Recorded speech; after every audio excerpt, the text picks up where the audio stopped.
Ah, I know this one.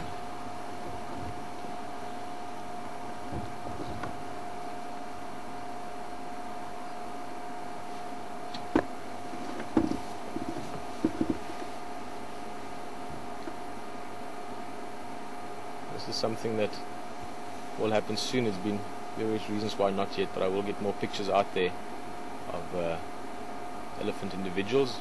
Essentially, it's always been a bit of a tricky thing because we don't have such a massive flow of elephant through here, so you can go for months without seeing the same individual again. But this guy is a bull that is actually another one around that's very similar to him. So I'm thinking of a whole bunch of stories at the same time. But a few months ago, when that herd of Auntie V's, any of you ever read the blog I wrote on those Ellies? Big female, fantastic herd, about around 20 elephants. There was a bull with him. And there's some very nice photographs of him around the waterhole, shot after dark. They called him Little Moon. It looks like him. At the same time, there's another bull that's very similar to him, also with a similar sort of just a little half moon shape out of the ear. Later today I'll just go back and I'll look at some of my drawings and just confirm it. But something I want to slowly start getting into around here now is to start getting some good IDs on some of the elephants that come through here. I'll just roll forward for you a little bit so I couldn't see my monitor actually. There we go, that's better. Sun on it. Look at that. Slowly eating away. Looks like it's eating a bit of buffalo thorn maybe.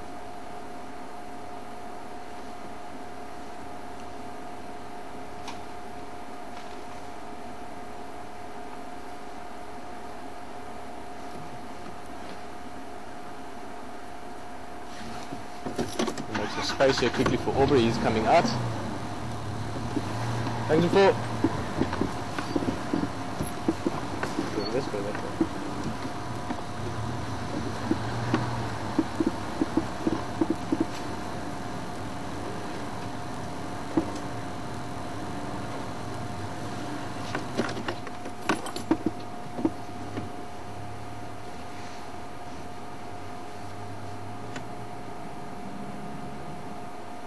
Ooh, I need to see his other ear as well, just to get my memory jogged properly.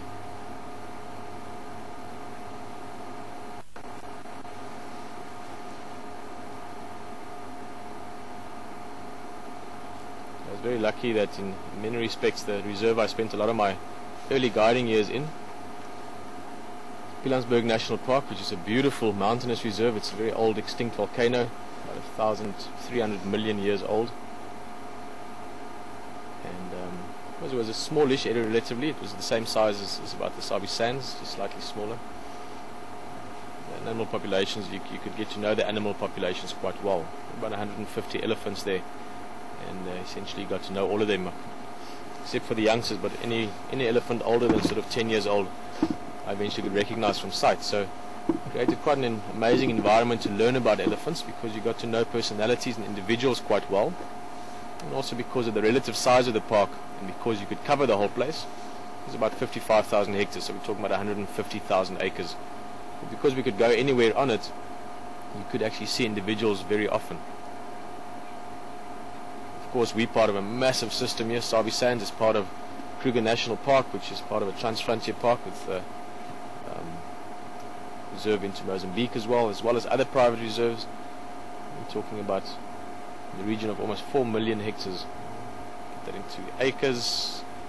It's not exactly right, but it's in the region of about 11-12 million acres. It's a large piece of area. And things like elephant aren't territorial. To an extent, they've got sort of a home range system. You can call it that if you want. But that is such a large area, and sometimes a matriarch can decide to take a herd somewhere that she hasn't been for 10 or 20 years, maybe a waterhole or a river that she can remember from when she was a teenager with her mother. So my point is that these elephants do move around a lot. So because of the largeness of the area, it's not always that easy to keep track of individuals because they come and go.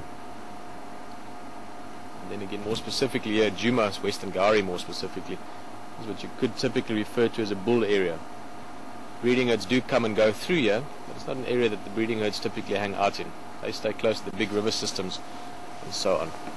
So we do have the benefit of certain bulls that come back and forth within the area.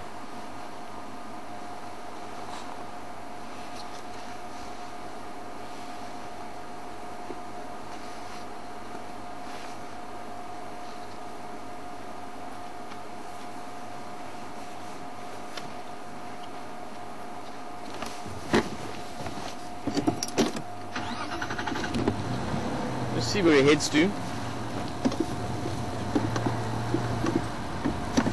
Try and spend a few more minutes with him. Also, while we're sitting with him, we're closer to the area that those kudus were alarm calling. Aubrey's looking around as well, and good if we could hear some vocalizing maybe. So it's a good place to hear and keep our eyes open. Oh, don't be nervous, mister. It's okay. There's his question to us, or his greeting almost. He's now realized we're sticking around a bit, and he was just asking us, what are we doing here? Are you coming to mess with me? Are you just relaxed? But again, look at his behavior. You can see he's not upset by us or threatened or bothered or scared. He could have walked the other way, or he could have intimidated us more. He just literally gave us a greeting, shook his head, and now he's happy to eat again. Now again, keep in mind that's how elephants communicate with each other as well, to an extent. So another bull elephant arrived here now. This bull would do a similar head shake, just to sort of show your height and your ability to move. Maybe show them you don't have a stiff neck. So again, Ellie is relaxed, but like a lot of elephants around here, he's not maybe necessarily that used to a vehicle communicating with him as such in terms of how we move.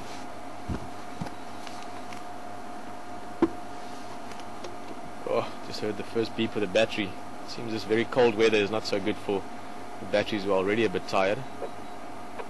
And also with elephant around the engine, it's something I hate doing around elephants. You can see his behavior there changing suddenly. Essentially, when I make a noise like that, it's showing interaction and asking, sort of bothering him a little bit. Not in an aggressive way, but just in a disrespectful way.